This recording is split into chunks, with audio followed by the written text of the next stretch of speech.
I'd like to start by saying thank you so much to those of you who have donated to my GoFundMe. I really appreciate it, and that money is really going to be spent well. I went to a different psychiatrist today that's supposed to give me the transcranial magnetic stimulation, and after talking to him for like an hour and a half, he or we have decided to go and do electroshock therapy. The original treatment I wanted was TMS, the transcranial magnetic stimulation. That has a 35 to 40% remission rate, which means the chance of getting me back to normal. The electroshock therapy has a 65 to 75% chance of getting me stable. So the depression has been a lot worse, and the suicidal ideas are getting worse. So that's why they do not want to do medication. The TMS would take longer, and there's just more risks involved, whereas the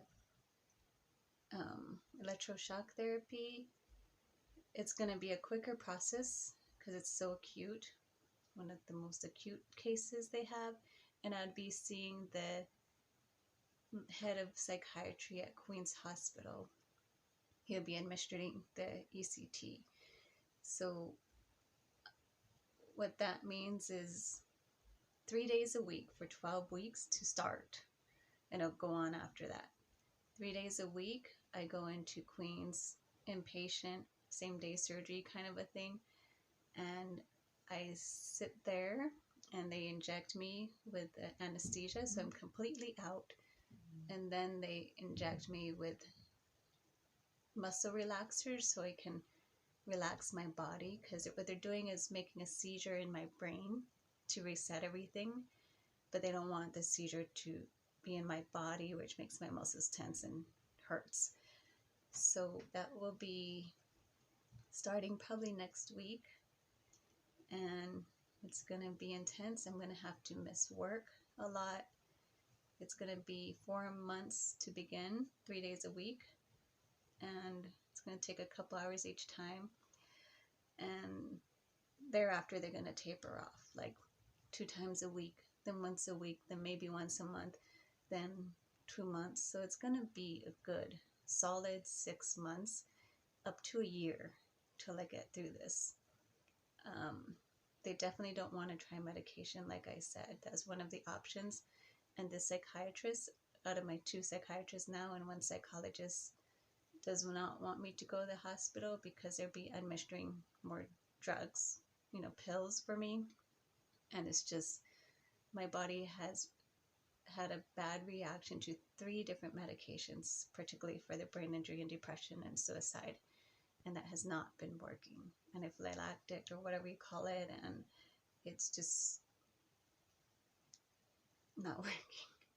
So I hope to get through this with your guys' help, and you guys have been very helpful with the supervision and the rides. So I'm going to need more supervision, like still on 24/7 supervision, and I'm going to eventually look into getting a caregiver, because the effects of the electroshock therapy is, or the side effect is short-term memory loss, kind of like how it was 2.5 years ago when I mentioned in my first video, like I forget a lot of things. I'll be like, who left that half-made smoothie there?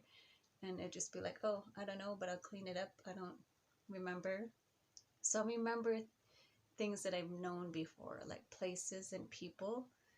But if you take me to a movie, I'm gonna forget. If we share a memory in that time that I'm in that therapy, that 6 months to a year, I'm not going to remember it, most likely.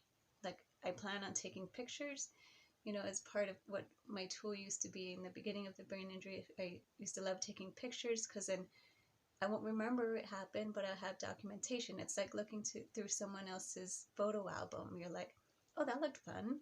But then to realize that I experienced it will be a very different lifestyle.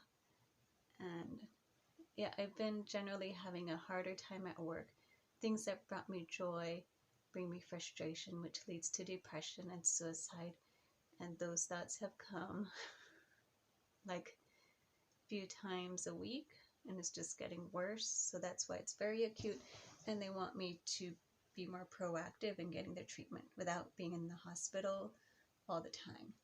So I'll be working on my advance directive and seeking a power of attorney for my health care, and just telling them what I really want as my last rites.